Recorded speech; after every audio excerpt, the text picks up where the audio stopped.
Hello everyone, and welcome to episode 392 of the MTG Goldfish podcast. I'm Seth, probably better known as Saffron Olive, and we have the full crew here this week, kicking things off with the owner of MTG Goldfish, Richard. How are you this lovely Monday, Richard? I'm doing well, Seth. How are you doing? I'm doing well. I'm doing super well. And we got another co-host today in Krim. Good morning, Krim. How are you today? Yo, what's up? I am awake. That's a good start. That's a good way to start your day. I would be afraid if you were not. Yes. Yes.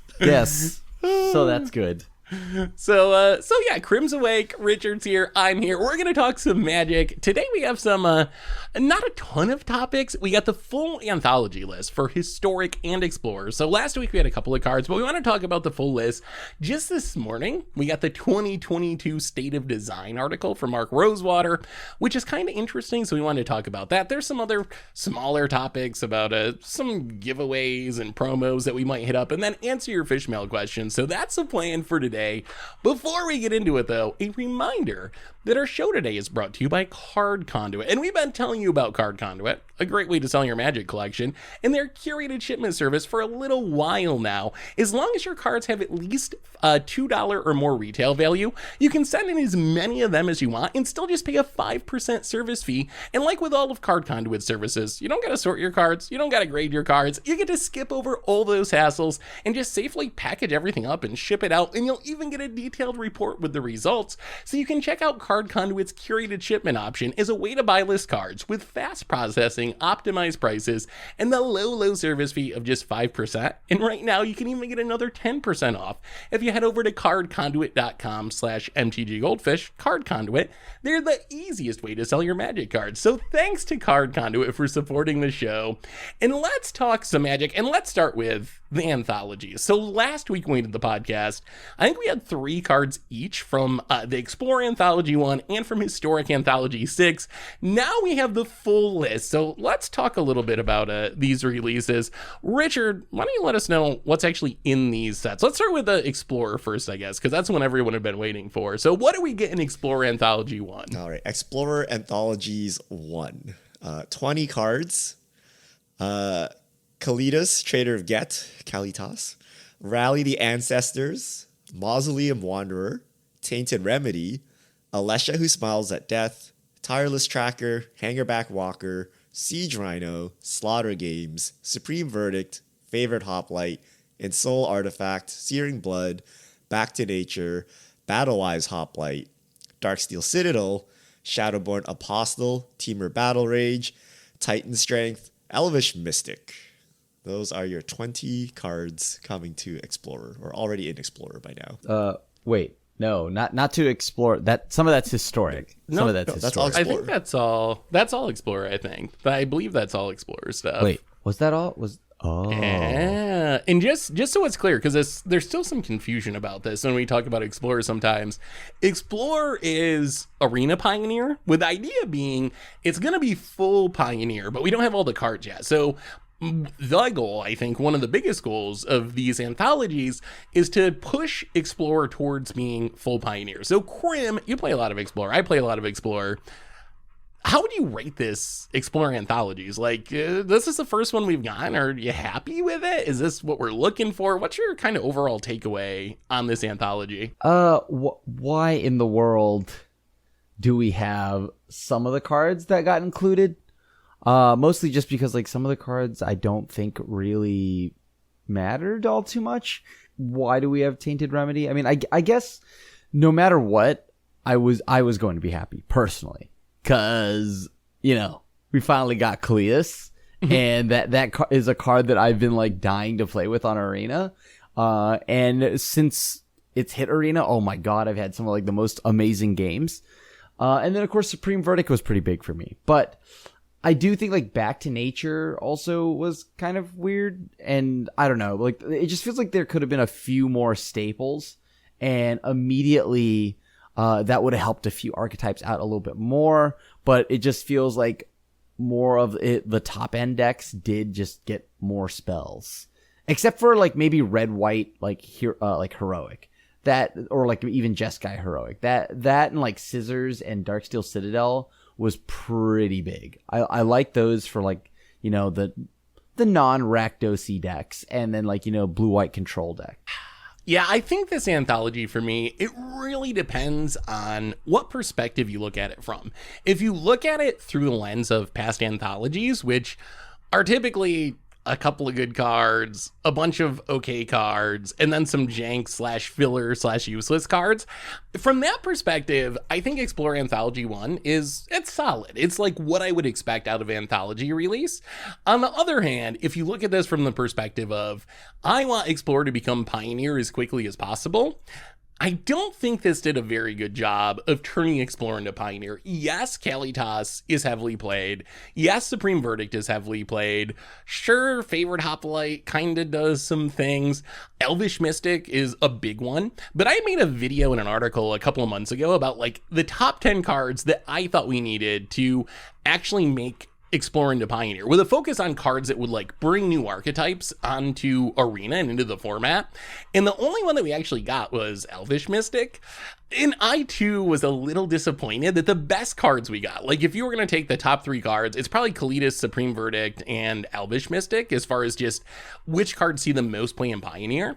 Those are all cards that kind of just slot into decks that are already the best decks in the format. Like sure, you can do other things with them, but Kalitas goes right into Rakdos, already one of the best decks in Explorer. Supreme Verdict goes in Blue-White Control, already a top tier deck in Explorer. Elvish Mystic goes into Mono Green, already a top tier deck in Explorer. So rather than like creating new archetypes, it seems like Wizards use this anthology to like fill out the gaps in the decks that were already good. Like now you can just copy and paste whatever Pioneer blue-white control list you want and play it in Explorer, which I guess is nice. I do want all those cards on there, but I was hoping for more cards that kind of create new archetypes rather than just cards that fill out existing archetypes. And I gotta say, like, Slaughter Games really disappointed me. Slaughter Games was the worst, because Slaughter Games only sees playing Niv. That was... It only plays in Niv, but you can't play Niv because there's no Bring to Light. But instead of bringing us Bring to Light, which would make Niv into a playable archetype, they gave us Slaughter Games that can't see play really until they give us Bring to Light. So it's just like, I don't know, stuff like that. It kind of just rubbed me the wrong way with some of the choices. Clearly, you missed one main deck that is finally now unlocked. And it is Grixis mid-range. Yo, I'm not even joking. Kalitas is fire in that deck. That deck is exactly like I've gotten a few trophies with it and whatnot. Like Grixis mid-range. Come on. I mean, Kalitas is so sick there, and then you get to like play Nico Bolas. Your 4-drops are now just like a absurdly good. Oh. I mean, Kalitas is one of the best cards, but Kalitas to me doesn't really feel like a archetype creator as much as like, if you're playing its colors, you're going to play a couple copies because it's just like a really good card in most matchups. But I don't know. Do you think it actually creates new archetypes in Explorer that like didn't exist pre-Kalitas? I do think that it does actually make like mid-range decks, right? And like decks that kind of like now Black has such a powerful 4-drop that can just like take over a game instantly. Like against an aggro deck, like how do they have to answer it, right? They just or they lose. Because if I untap and I remove anything, then it's like, well, now I'm going to go extremely wide. And you know, like just from playing with it over the weekend, people are learning how good of a threat Kalitas is. Just through like a lot of the newer players, they're seeing it now when I can attack and then sack a zombie token, and now I'm gaining 5 life as opposed to 3 life, and like mono red just like falling farther and farther behind. Every time they play a creature, it gets removed. I'm gaining more life. It's just a miserable time for aggro decks. So because mono red was extremely powerful, right? Or it was really, really fast, super solid. And it was like legitimately just running people over, right? So now I have a main deckable like thing that will kill you, not just like some cheeky, I don't know, gain some life here and there. So I think Kalitas does actually help make like any black-based mid-range deck even more viable now. And I don't just have to play strictly like a control version of Grixis. But isn't Rakdos mid-range already like the most popular deck or like one of the most popular decks, even pre-Kalitas. Like I feel like black midrange yes. was already at the top of the meta, so I guess it's cool that like now you can play worse versions of Rakdos by splashing Nicole Bolas's. But I don't know. That's not the worst versions. Come on now. That's not because then you also have Sultai mid range, and which I've been trying with Tireless Tracker. Mm-hmm. Like, I mean, yeah, sweet. yeah, I'm playing That's Tireless sweet. Tracker. Tireless Tracker, one of the best blue cards of all time. You know, totally think a blue card.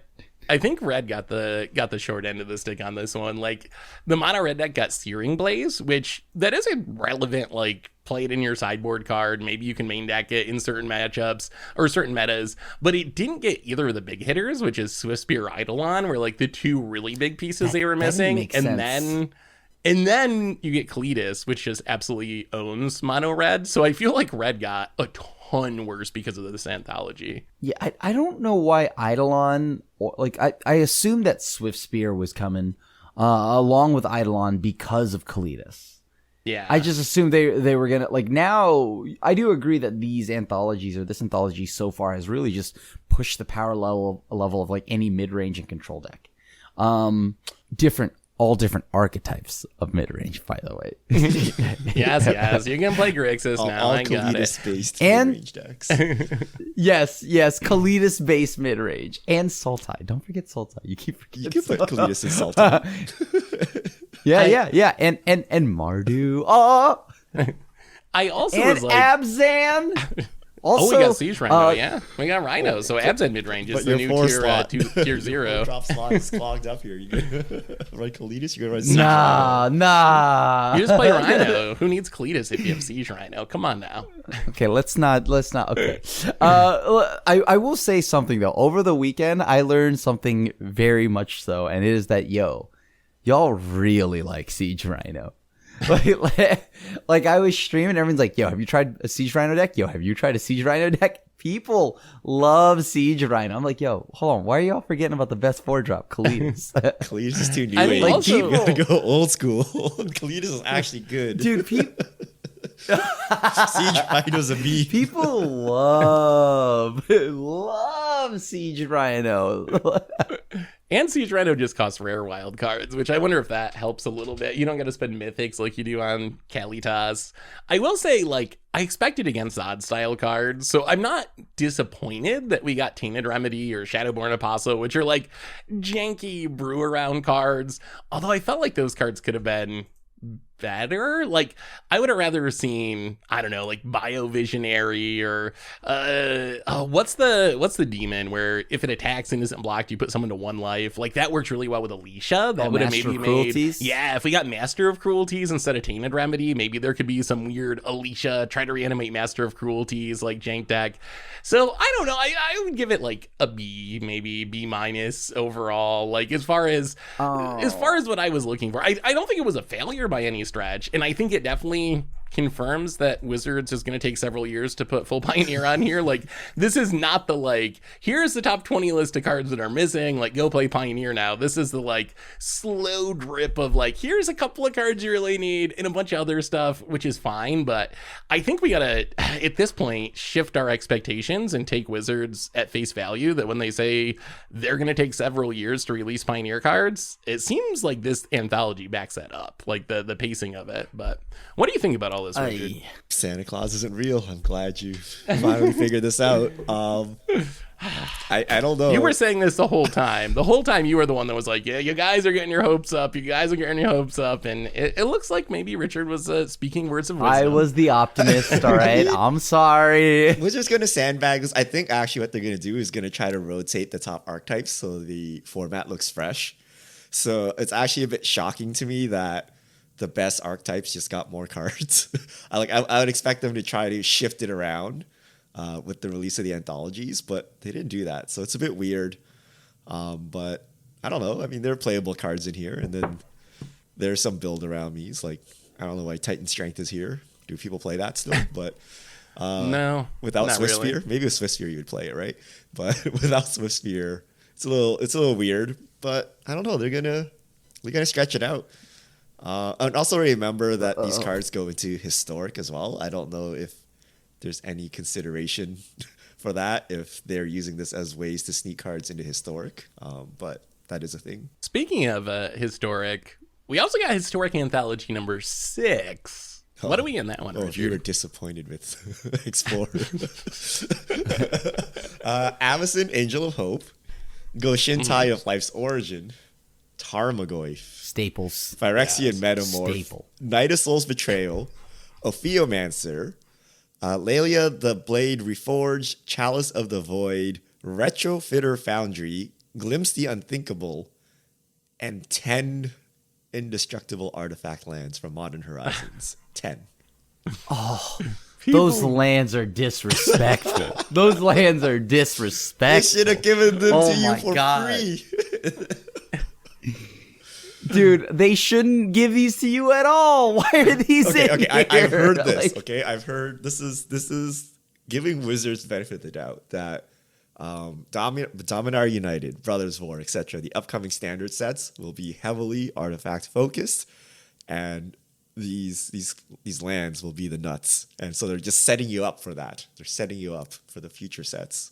I mean, okay, that's probably true. I kind of buy into that camp, but at the same time, like, do you really have to spend half of Anthology on those cards, or could you just put a bundle in the store or something? Like, it seems like there's plenty of ways that you could release those lands that is not through an Anthology. Because what it did for me is just like discourage me from buying the Anthology when I looked at it. And maybe I'm thinking it wrong because all the other cards are rares and mythics. So maybe if you actually add up the value, maybe it's actually the same as the Explorer one. They had one mythic and a few rares, but then a ton of uncommons and commons. Maybe the value is actually like comparable, but it made me think, wow, why would I ever buy this Anthology? Because I have so many common wild cards. I'll just get these lands with my common wild cards and ignore the Anthology. So I wonder if doing it this way actually like unintentionally discourage people from picking up the Anthology, because I heard a lot of people say like, well, I guess I'm not buying Historic Anthology now because it's 10 common lands. Okay, first off, like, if they're gonna put commons and we're worried about like wild card stuff, like, yo, there's like better commons you could have put. There's Hedron Crab, or I don't know, that's uncommon, whatever. But the point here is like just downshift it to common or something. I don't care. Like, the thing here is do not give me 10 historic like these artifact. Are you joking? Like, all right, everybody, here it is. Like, just make it so that you drop these lands with Dominaria. And, you know, maybe that allows you to make another Anthology. You want to talk about, like, adding some of the things? Add, like, Great Furnace or something. Do the other lands. I think the other lands are more interesting, like Great Furnace and I can't remember anything that isn't the Great Furnace one right now. But, like, the thing here is I think that there's just other commons they could have put into Historic. Why? Now, however, like, I do love. So I don't know if you've been tuning into to my streams. I've been channeling my inner Richard. Richard has been like everyone's coming to the chat saying, "Yo, you're doing Richard proud right now." Richard, I want you to know I've spent the last weekend casting Tarmogoyfs and fairly, by the way, there's no fetch lands. There are no fetch lands in this format except for Fabled Passage, and let me tell you, I got pantsed a lot. Like, we're playing this. What was the biggest Tarmogoyf you had, Grim? A 2/3? Yeah. No. Okay. So I did get it to a 6/7. All right. It took a lot of work, and this is like turn 19 or something like that. I'm like, finally, 6/7, baby. And I'm not gonna lie to you, I lost to Merfolk, who then used Merfolk Trickster to pants my Tarmogoyf, and dude, I lost to a lot. Oftentimes it was a 1-2, and at best I'm like, yo, 2-3 though, you can't shock this, and oh man, it got fatal push left and right. I don't know if okay, there were some games where it really stood out for me, but you know what made me real happy? It wasn't even in the historic anthologies. It was from the Explorer one. I put Teamer Battle Rage in my decks, and I just started playing Death Shadow. That made more sense than you realize what modern players have figured out. That the 1-drop 12/12 is better than your 2-drop. Yo, I was dropping that in Shadow of Mortality, which was already better than Tarmogoyf. Because that didn't get Fatal Push. Like, okay, I'm being a little harsh on Tarmogoyf. It had its games where it was stellar. Like, it was like, haha, mono red. And then it was very much so people were learning how the, like, you know, state-based actions and all that stuff worked when they connected, right? Like, some people would hit me with, like, First Strike, and I'm like, okay. So you have now grown my Tarmogoyf. Or not my Tarmogoyf, my Death Shadow, but like, you know, like there would be things that would be put in the yard, it would instantly grow the Goyf, and I don't know, it was just okay. Tarmogoyf without fetch lands and like not being at least a 3/4 or something like that on turn 2 is just so power crept out of the game. I mean, come on. I mean, really, looking at this historic anthology, is there much that actually impacts historic, like, has a heavy impact on the top of the meta? I'm not sure there really is. Like, Tarmogoyf might be the most impactful card, and based on what Crim's saying, it's not actually, like, all that great in the format. To me, it seems like the historic anthology is a lot, in large part, designed to support historic brawl, like Avacens and Goshen Ties and Phyrexian Metamorphs and even a Phiomancer. Like, those all seem like historic brawl cards to me. So I don't know. It seems like maybe are we getting to the same point we are in Paper, where every Paper product's a Commander product? Is every Arena product a historic brawl product? Is that the path we're heading down? No. Wait. No. I don't think. First off, I forgot historic brawl existed. And second, like but like, I don't think so. Right? Like, I just don't. Okay, maybe Goshintai, I believe, is a historic brawl, and an Avacyn, though those two are probably more likely to be historic brawl releases. But the other cards are actually playable. Like, I've seen Phyrexian Metamorph can go off even harder now with the Garuda deck. Oh, another clone. So you can, it's another clone, and this one you can kind of now just officially just keep going to the point where you mill everyone out. So I don't know. I mean, I like that. Chalice. Chalice, the way you were talking about like the setting up for Dominaria, Brothers War and stuff, I think Chalice is setting up for something bigger and better when that set drops. But as of right now, Chalice is the like, when you play it in Modern, the average mana cost is like 1 to 2, right? 0 to like 2. So you can definitely like shut down a solid chunk of decks if you put it on like 1, right? And in Historic, the mana value across the board is still like varied by a lot. So if I play Chalice on 1, it's not going to do what you want it to do. You might dunk on the Phoenix player, but like, that's about it. Oh, and my Death Shadow deck, I guess. Yeah, maybe Lure stacks. Like, I think you're right, though. Chalice, I don't think it's really a main deck card at this point in Historic. I think it's more of like maybe a sideboard card for Lurrus and Phoenix, and even then it might be too narrow because it's gonna, I don't even think you can bring it in most matchups. So I think maybe this is one, it'll make more sense in the future. Like, maybe this opens it up so eventually we can get some of the free spells like Living End or Restore Balance, some of that stuff that you probably can't put in because someone will just cascade into them and it'll be busted. But if you have Chalice, then all of a sudden maybe it opens the door to putting some of that stuff in the format eventually. I think Glimpse the Unthinkable might actually be impactful. Like, I feel like with Glimpse in Maddening Cacophony and Tasha's Hideous Laughter, you can kind of just play Modern Mill and Historic now. I don't know if that's a deck that people want to be good because people get so salty about Mill, but I kind of want to try Historic Mill just because it seems like you got all the pieces to actually have a pretty good deck now. So I tried that. I will say that it is still definitely missing the 8 crab plan. Yeah. Having the 4 like ruin crabs is not enough. I think the issue is like it's nice to have blockers, and on top of that, just like playing your lands and your fetch lands, like just milling people out for doing a basic game action you were gonna do anyways.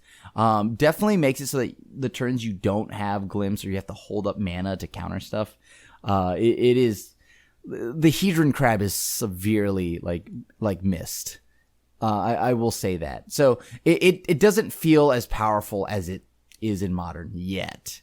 It definitely feels a lot weaker. And because you don't have surgical yet, right? Like surgical is pretty big. and also Visions of Beyond is another big, like, you don't have that recall Yes. button where you're just like, oh, Ancestral Recall, like I get to play that, or Archive Trap. So I guess you're still missing some important pieces, I guess. So all right, so how do we rate these anthologies overall? Give me a letter grade for both of them, and then we can talk about other stuff. Krim, grade 'em. I will say for Explorer, I rate it a K for Kalias. Which is Okay. so banger, or S tier for Supreme Verdict, not for Slaughter Things. But then outside of that, probably like a C plus or like a B minus.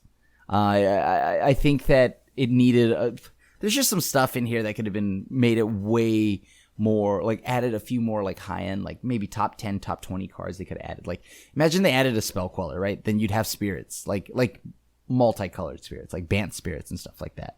I assume like the jankier cards would have eventually come, but this is what I was saying when like a while back I was talking about it. She's like, I think like if we got like 100 cards within a year, like, and in those 100 cards they weren't random meme things like Titan Strength or something, or Shadowburn's Apostle, we would have Pioneer. Yeah. That's all it takes. Like there's like 100 cards Yeah. that gives you like all the top tier decks. So but it's going to take, it looks like, a while to get those 100 cards. What about you, Richard? Yeah. You got a grade for these anthologies? All right. I gave Explorer a C. I think you need to add combo decks to the format. Otherwise, it's the same as every other format, right? So, like, what's the point of playing more mid-range fests? Like, that's what Standard is for. That's what every format before it was for. Like, when you play the older formats, you're expecting the combo decks. So they should have added combo pieces and the appropriate combo hate so that you can battle it out. And I give Historic Anthologies an F. It sounds like some intern decided to Google some cards up from what was good in Modern 8 years ago and then ran out of time and decided to fill the last 10 slots with a land cycle. It's a little slap in the face. I don't know what they were thinking here. Maybe they're setting up for buffs or something. Like, imagine if they buffed Tarmogoyf. I doubt they will, though. But They give it trample. I think Seth is right that this was just for Commander, which is basically Historic Brawl. But I still don't get what Tarmogoyf is doing there if that's the case, right? Or what Chalice is doing there. So it's a weird choice. It's a weird choice. And I'm not sure this inspires confidence in the Historic format when I see this list. Yeah, I mean, I'm pretty close to where Richard is, where like I would say Explorer is probably like high C or a low B. Like for me, I'm looking for those new archetypes, and I just feel like from that perspective, we didn't get much. Maybe there's like a heroic deck now, even though we didn't get Swift Spear, which would have helped. Maybe you can do some sort of Ensoul Artifact deck now, but that's still missing like Springleaf Drum and a couple other pieces that the Pioneer Shrapnel builds Blast. play. So I feel like it didn't really add many new top tier decks to the format, or even tier decks to the format. And then Historic. I'll give it a D. Like, I like Chalice. That's one of my favorite cards. I think it's cool that Tarmogoyf's on Arena. But as far as actually having an impact on Historic itself, I'm not seeing much. I'm not seeing much that's going to shake up the meta, especially now that we get all the Alchemy cards in Historic as well. And there's just so many cards entering the format. I don't think these ones are actually going to have a big impact at this point. I think that some of these cards, like Historic Anthologies, has... Okay, Tarmogoyf actually does make somewhat of an impact, but outside of that, yeah, like I don't know. I mean, I've seen a lot of people play that Foundry thing, and yeah, like that's about it. That and like Lelia. Is the Foundry good? Like I think of that as like a Urza Saga target that I see in older formats as like a one of, but is it actually good in a format without Urza Saga at all? I haven't seen it be like great. It's just okay. Like it's a good one drop, right? But I don't know, like I haven't seen the 10 cards that they added that could have been like the 10 lands they added. That's why it's just so disrespectful. They could have definitely added a lot more there. Like, and also, why isn't Dark Confidant in this? Yes, I am literally trying to build like 20 If you're gonna add Jund. boomer cards for nostalgia reasons, like they should have replaced Tarmogoyf with Dark Confidant. Oh no, they add both. they just add both. Liliana the Veil, Nazi. Sure. Yeah, just literally put Jund. Well, Wow. The thing here is this still would historic be bad, right? is. Oh no! I mean, right now I'm playing Glint Sleeve Siphoner, but it is. Yeah, okay. It's not as good as Bop. All right, I get it. I know. Okay, but it is weird because historic is all combo and like control. So them making mid range a possibility is really nice. I will admit that, and I don't know. I just think they should unban Bolt and just let it run free in historic and see what that's all about. You have Thoughtseize. I think we can have Bolt. We can have Bob. We can have all of that. If there's a lesson for Wizards, I think it's historic would have went a lot better if you replaced those lands with 10 random commons and uncommons. Like, really choose any random commons and uncommons, and the reaction from the community would be better. So my feedback to Wizards would be, don't release especially 10 card common land cycles in anthologies. If you want to add them to the client, that's great. Add as many as you can, but find another way to release them and use the anthology slots that on something else, because we only get a couple of these a year or something on usually. And just seeing half of one of them be dedicated to common lands, it's just not exciting to people. Like, it's not exciting. So I think that would be the lesson Wizards could take away for the future. And I think the community reaction would have been much more positive if those lands were literally any other like semi-playable common. The Scars lands. Right, add the Scars of Mirrodin land. I think they give you 10 rare cycle lands. Come on, Krim. I mean, you're right. Guildgates, game lands. But they could have filled those slots with 10 random commons and uncommons, and then put the land cycle in the store as a bundle, and I would have bought it. Like, you would have got me twice. I probably would have bought the anthology if it wasn't lands, and then I would have bought the land bundle from the store anyway. So then you win. You got my money two times from one anthology. So I think Wizards would come out ahead doing it that way too, if they just sold the lands as like a random anthology bundle, or random bundle in the store rather than the anthology. They really should have had like a historic event weekend where they had some special, event, play 7 games of historic with some small entry fee, and then given these out as like participation rewards, right? Like, common wildcards are free. Like, have you met anyone who's run out of common wildcards? Like, these are essentially worthless, so they should just give them out and make people feel good, right? I'm pretty close to running out. I think I'm at like 20,000 or something. I mean, common wildcards are the things that you take and when a new set comes out, if you're someone who's like super whale, you like spend as many of them as you can to craft the new commons. So then you fill your vault slightly faster. Oh, like that's the trick. Is you're supposed clicking, to just, though? That's a lot of clicking. No, it's so much clicking, but no, it's probably not worth it. But a lot of us still, I think, do it to try to maximize our 0.1% of vault filling. That's terrible. This is you're terrible for suggesting this, Seth. Now someone's gonna be like, I gotta get that value. Time to click. click. All right, we got one other topic I want to get to while we still have some time, because it's kind of a big one. So those are the anthologies. We got Mark Rosewater's State of Design article. He's posted one of these every year since 2005, where he goes over the last year of Magic sets and talks about kind of the overall year and then the lessons and successes or highlights from each individual set. So, Richard, we've read this article. Why don't you guide us through and lead us to some of the highlights of this article? Okay. I'll just go over like the actual highlights, like the overall Magic design, and then we'll delve into some of the more interesting subtopics he talks about. But for overall Magic, his highlights were: we pushed the boundaries of what Magic can do. We experimented with how to properly readjust the color pie. We adapted our design to the feedback of our customers. So those are the positives. And the negatives overall were: we need to be more conscious about backwards compatibility. We need to be careful with complexity. And we need to be conscious of how we talk about our products. So what does this resonate with you? Does this sound like they learned something, or no? I actually think this is like, I think the lessons are true. I don't know if those are the only lessons, but I think those lessons are pretty good ones. When I think of like the backwards compatibility thing, I was wondering like, what are they referencing? What is this in regards to?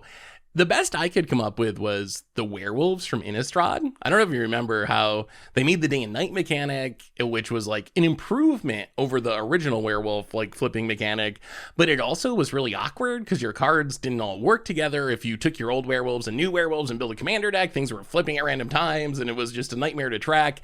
So I'm guessing it was that. Are there any other examples you can think of from the last year that would be a failure as far as making new cards backward compatible, or is that just like exclusively talking about werewolves?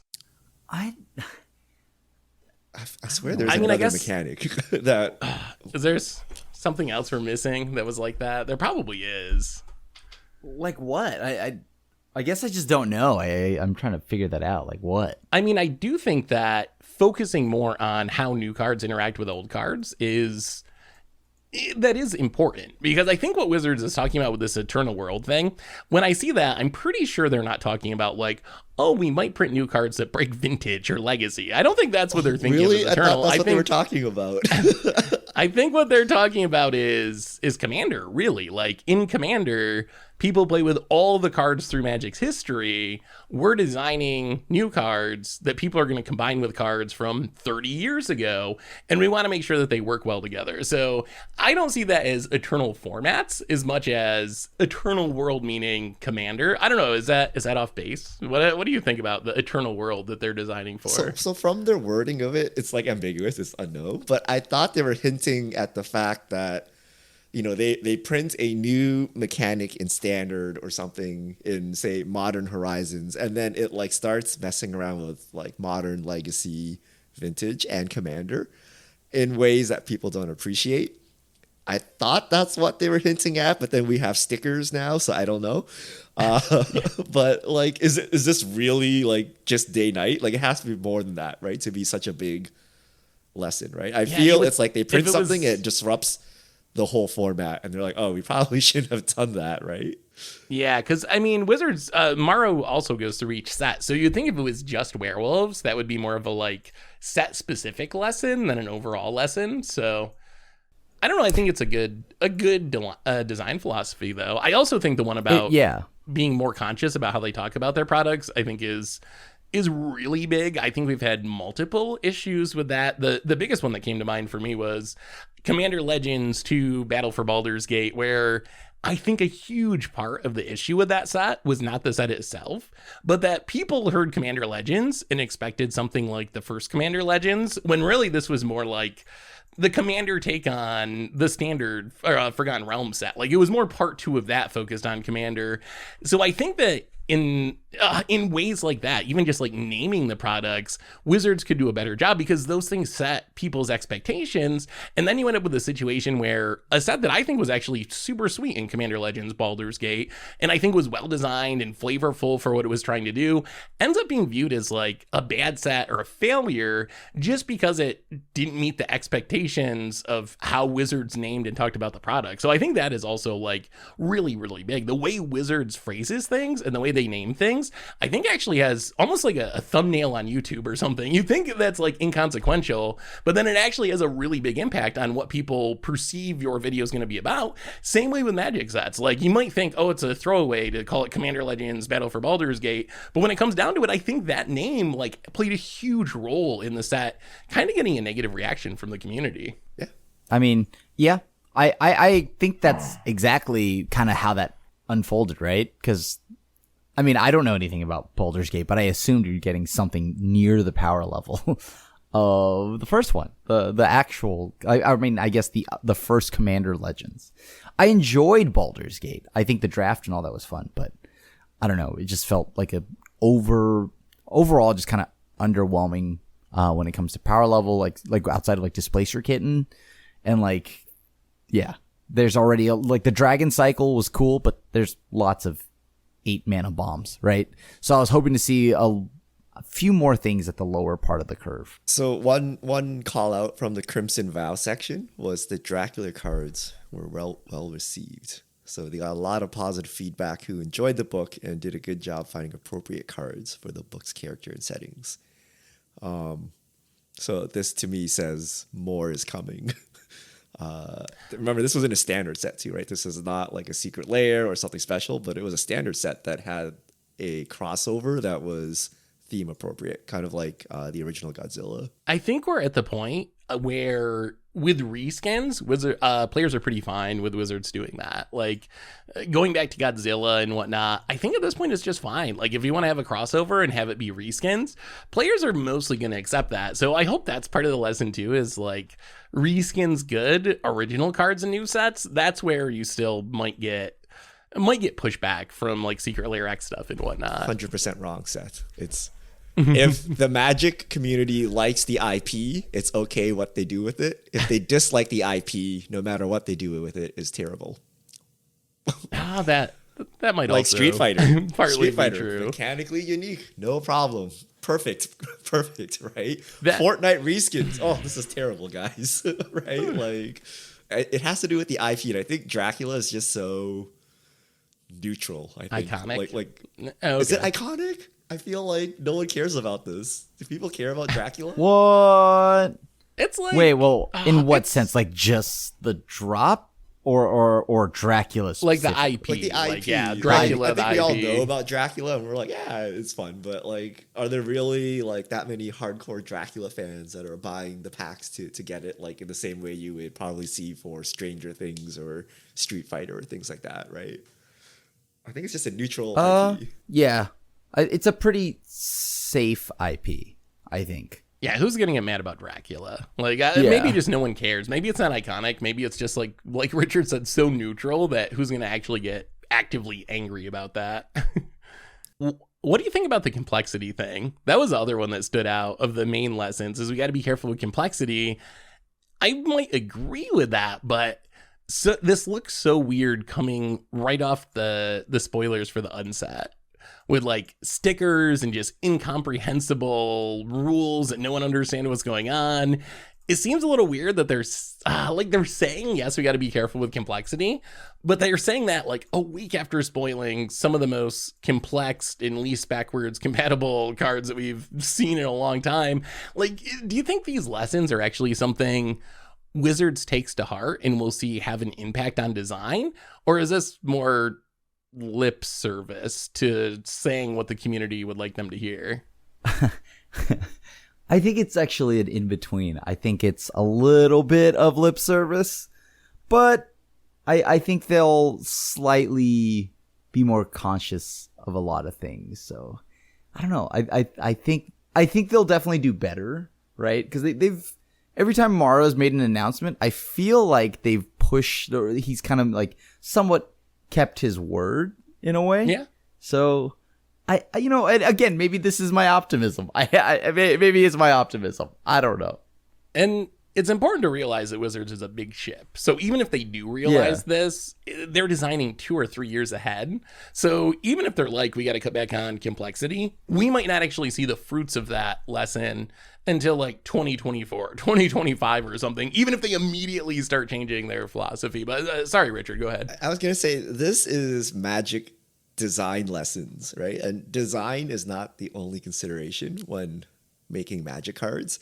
Like if this was a company, it'd be something like lol secret lair equals free money dollar, right? Like they're still buying like wild cards on Arena, haha, add more cards, make new form, like you'd see more of that, right? Like it's possible that design wants to keep things simpler, but they're forced to make things more complicated so that people keep buying new cards, right? There's some like hidden agenda here of like, we need to keep power creeping everything so people keep buying new cards in an eternal world, right? The implication of eternal world is all cards are viable at all times. To sell new cards, you need to power creep, right? So there's some implications here that are not within the design space that are, a part of Wizards that aren't listed. So I would say this is probably correct, but someone probably, smacks him down and says, no, add more mechanics. We need more mechanics to sell, right? we need to sell more tokens, right? We have this new 105 card deck box we need to push, right? Like add more game pieces, right? So I feel there's other forces just other than purely design here. That's probably true. There are a lot of competing voices and factors, it seems like, when it comes down to designing a set and what makes it in it and all that stuff. And some of the stuff Miro mentions, like, I'm sure it's not even part of his job. Like he calls out the feedback that the new triple lands from Susanuka Penna should have been called triomes. Like, that was a lesson that they learned, and I think that is a lesson and a good one, but I don't think Mark Rosewater himself, it's not like he's naming the triomes and deciding what name they have. So there's so many different people that go into this. I also appreciated him pretty directly calling out Double Feature as a big miss, and I think that it was in a whole bunch of ways. The messaging was bad, the set itself was bad, like pretty much everything about Double Feature was bad, and I'm glad that Wizards also realizes that that was bad, because I really don't want to see more Double Features. Like, more cool supplemental products, sure, but Double Feature itself, oh my goodness, that was a very forgettable, disappointing set. That I was so hyped on that, and then they just, I don't know, that was a big missed opportunity. Yeah, it could have been so cool, and it ended up being like the worst possible version of itself, like in basically every way. There's so many ways it could have been a cool product, and like every single way it was not those things. Any other thoughts on any of the stuff from the State of Design article? All right. Well, we got a couple other quick topics to get to before we get to fish mail. These kind of quick hitters, not a ton to say about them. One is there's a new promotion going on involving your buddy Posty, Krim. What is Post Malone up to these days? Well, it looks like now, it was announced by Whatnot, I believe, right? Yeah, Whatnot. Yeah. Okay, so if you beat Post Malone, you can win $100,000. Now, like, I don't know what happens if you lose to him. I don't think you owe him $100,000. Hopefully not. Maybe you do. But yeah, somewhere in the fine print, in very, very small print, you owe him $100,000. Yeah. So they announced, though, apparently that Posty's going to play a game of Magic against one randomly selected opponent, and he'll give them $100K if they win. Simple as that. I guess like the minor details are like, I believe the live stream is on August 4th.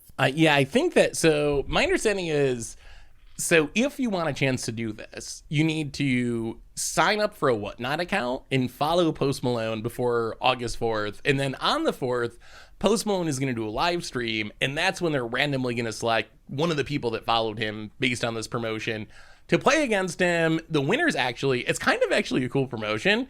Apparently they're flying the winner out to Los Angeles to actually like play a paper game, and they didn't announce the format yet, but Reed Duke is going to be your coach for that week and like train you. So even if you've never played Magic before, you get Reed Duke to like give you all of his wisdom to hopefully beat Post Malone and win $100,000. Although I kind of wish it was like a best of something, like one game. This could go very wrong if they're really just playing one game. You know how disappointing it would be if this ends with just like the winner getting mana screwed or something? That would be such an anticlimactic way for this $100,000 promo to end. I mean, it says you don't need your own deck and that you need to be prepared for anything. And given that you're training with Reed Duke for a week, and I assume they want some content out of this rather than like 10 minutes of gameplay, it's probably going to be like a gauntlet series with like multiple decks or something, right? And that'd be sweet. Yeah. So I don't understand why you have to beat him to win the 100K though. Like if you lose, they just pocket 100K. Post Malone walks away and buys another Black Lotus. Like I'm so confused why. I mean, so why really you have to win? They're advertising this as Post Malone giving you $100,000, but I mean, it's probably it's definitely him $100,000, right? Like, Post I don't think you're really Malone reaching into Post 100K. Malone's pocket. Yeah. I mean, worst case, if you lose, you get to go to LA and hang out with Post Malone and Reed Duke for a week. That's pretty cool. Like, that's the floor. Like, even if you lose and don't get the 100K, that's still kind of a cool prize. Yeah. I mean, like, it seems like a fun thing to have happen. I've been recently seeing a lot of Whatnot. For those that don't know what Whatnot is, it's like an auctioning platform, but like live. Yeah. So think Twitch, but I sell you stuff. It's kind of like if you ever saw like a box break stream, that type of stuff where like you can pay someone to open a pack for you and then they ship you the cards from the pack. I looked at it a little bit and it seemed like a lot of it was stuff like that. which is kind of cool. That's something that's you don't see a lot of on Twitch, so it's something different at least. But yeah, I'm not super familiar with it. We also got news that stickers work the way that we thought they did with stuff like Pithing Needle. That was confirmed by Wizards this week. So you can change your Jace's name or whatever, change the name of your thing to avoid the legend rule. All those shenanigans that you think would work with stickers do actually work according to the rules. We also got a couple of new promos. Richard, what are our new RCQ promos? All right. RCQ promos, Selfless Spirit, Thraben Inspector, and then Gideon, Ally of Zendikar. A lot of white cards. Hilariously, Yeah, that's like Thraben's might be the best card of those, the most played, the random common. Sounds like they should put it in anthology. this would be. This is the first Thraben, and this is the first different art for Thraben Inspector, right? I believe so. I think this is the first promo. It might be for Selfless Spirit too, actually. Oh yeah. And then one other bit of news, and I don't know if you all know more about this than I do. There was an announcement that Wizards is setting up a video game production studio led by Dragon Age producer. I don't know any of those words. Do any of those words matter? Like, should I be excited about this? What does this mean, Richard and Grim? So if you haven't played Dragon Age, that is like one of that. I think that game is like iconic for me. Like that first Dragon Age was really good. But then the thing here is, yeah, well, they did suck up until Inquisition. So that was game number 4. Was it good again? Should I play it? Inquisition was good. I liked Inquisition. I thought 2 and 3 were like straight up caca. But like, I don't know what this means though. Like, what does that mean for Magic? Like, are they? Because the way I think Dragon Age had the benefit of having like the entire look of like World of Warcraft without having to be online in a subscription, like just from like the grid and the way everything looked in the game, right? Like, but art style wise, it's like if you had the grid of World of Warcraft, but then you had the art style of like Skyrim and stuff like that. So it was a nice mixture, and I liked how that looked. So that's why I think the charm of the first Dragon Age worked for me. But what is that? How does that translate into Magic? Like, if you're telling me that this means that it leads to a game of Magic the Gathering playing like exactly like a Dragon Age game, okay, I'm listening. But which Dragon Age game? This is just the person that worked on Dragon's Age now works at WotC's new studio, right? So this is not an explicit collab or anything, right? It's just like right. CEO of Wizards and Hasbro came from, I forgot where it was, Microsoft or something, right? Doesn't mean we're making Windows here, right in Magic the Gathering, right? But it's just a new studio made by someone with apparently some pedigree. Now, I don't know which Dragon's Age they're responsible for, so it could be good pedigree or bad pedigree, but it's just a new studio, which tells us like more Wizards IP games coming out by Wizards of the Coast themselves, and they're not like doling it out and selling the IP to other companies. Whether this means a new D&D game, a new Magic game, like, you know, think of all the Magic spin-offs, like the Magic puzzle games and whatnot. I don't know. Or a Magic. It could be a Magic MMO, you know, RPG. But we'll forget about the one that actually happened. Right? Like, but yeah, it's just more in-house development, which I don't know if that bodes well for us. Wizards hasn't really shown themselves to be competent at making digital products and games, but they're coming, right? And I mean, at least it seems like they're hiring a competent person to lead the studio. So I guess that's like good news, even if I don't know much about the games that the person has made. But I don't know. I guess it's cool. I assume sooner or later, like the law of averages things, if Wizards just keeps pumping out like 5 games a year, sooner or later they'll accidentally make a good one. It just like, it's got to happen. It hasn't happened yet, but it's sooner or later. Some kind of gambler's fallacy or something going on here. I love that. Oh yeah, they'll accidentally make something that's good. The worst part though is if they accidentally make something good, then they're gonna try to recapture the magic and then mess it up. Anyway, I think that's all of our news for this week. We got a couple of minutes, so Richard, fish mail us. All right. If you have questions, send them to at MTGGoldfish with the hashtag MTGFishmail, and we'll get to your questions on air.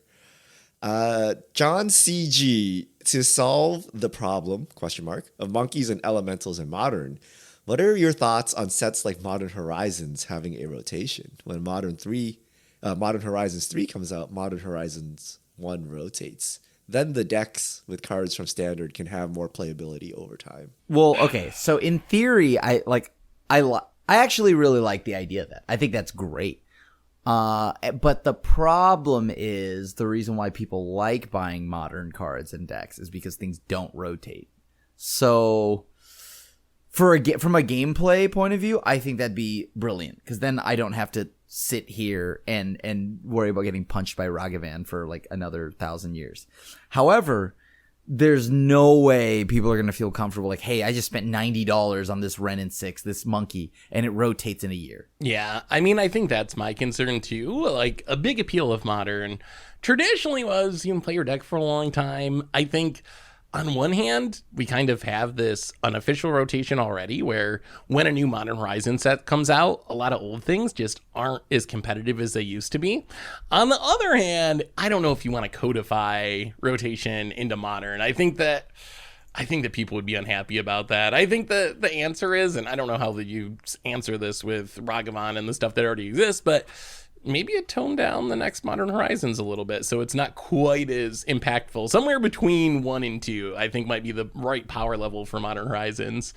I don't... Just wait, Seth. Oh, no. Wait for what? There's going to be a better Ragavan. It's going to be like Raga Truck or something like that. And then it's just going to be, dude, oh my God. You're going to... Oh, it's going to be great. I mean, yeah, it's gonna be great. That's the way it has to be, right? They're going to sell Modern Horizons 3 and 4 and 5 and 6, and if everyone's playing monkey, you got to replace the monkey with something else, right? Either explicitly with Ragged Truck or something that hoses monkeys so bad that you will not play it anymore, right? Like, and then you have some which other concerns archetype, me. Like, what hoses monkey? Oh no! I don't know, but it's just like think Bob, right? Like 5 years ago, you could have spent, I don't know how much Bob cost, but a lot. Like Bob used to be a lot in Modern. It's like 90. Right? You could have bought a playset, and Bob has rotated, right? Because Red and 6 took his slot and kills him. Like Bob is super dead, right? Like there's like no reason to play Bob because it dies to everything and its direct replacement is the thing that kills it. So like Bob is officially rotated, and I think there will come a day when Ragavan and Red and 6 will rotate too. But I'm so concerned I don't know for what that would be. I am so concerned for that day, Richard. Like Path to Exile is rotated. Like, have you noticed this? No one plays Path. I play like, Path. why play Path? Just play Solitude. It's just better. It's free. But because you need more. well, wouldn't it feel worse if they said you can't play this card anymore? I think it's slightly more subtle this way, that you just print like, Prismatic Ending and March of Otherworldly Light and Solitude, and you don't really play Path anymore. But that feels somehow a little bit better than Wizards being like, oh, Path has rotated. It is now illegal in your deck. So I still think that like officially rotating would feel even worse in some way. But if you rotated Red and 6, you could actually play Bob again. Maybe. That's right? Like that's the difference. Maybe would help. And maybe it would help with power creep too. Like if it was rotating, then you wouldn't have to top Ren and 6. You wouldn't have to top Ragavan. You could just rotate them.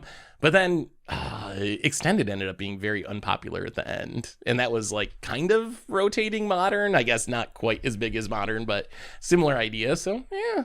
I mean, interesting. The irony is every time they release a Modern Horizon set, the card pool shrinks. Right? Like the number of cards that are viable to play gets lower every time they release new cards, right? Like, I mean, Lures comes out, the whole mana curve, it goes out the window, right? And like even today, like you have to, all your creatures are 1 or 2 drops, and that's your win con. Like anything else is like too tempo inefficient. So like a whole swath of the metagame and card pool is just gone, right? So it's weird. You do realize that the Lord of the Rings set next year, if you look at the timing, it basically lines up when when it should be a Modern Horizons set. So can you imagine the reaction if like the next Ragavans and Urza sagas are Lord of the Rings cards? Oh, that'll be a fun day. That'll be a fun day in Modern. Oh, just to God. see people's reactions. Wait, is Lord of the Rings Frodo modern is legal? better than What is Ragavan. the format for Lord of the Rings? It is. Is it They're- standard? Lord of the Rings, for some reason, not standard, but it is modern legal. Yeah, so it's like Modern Horizons, basically legality. I want to see the news like Gandalf the Grey wins the Pro Tour. And you're like, I think you have screwed up. Your marketing is not working. All right. That's all time we have for Fishmail this week. Thank you to everyone who sent in questions. If you have future questions, send them to @MTGGoldfish with the hashtag MTGFishmail, and we'll get to your questions on air. And I believe that brings us to the end of episode 392 of the MTG Goldfish podcast. So, Richard, Krim, thanks for hanging out. Thanks, everyone, for listening. Thanks to Card Conduit for supporting the show. And we'll be back next week to talk about whatever goes on in the world of Magic. So, until then, have a great week, everyone. And this is the crew signing out.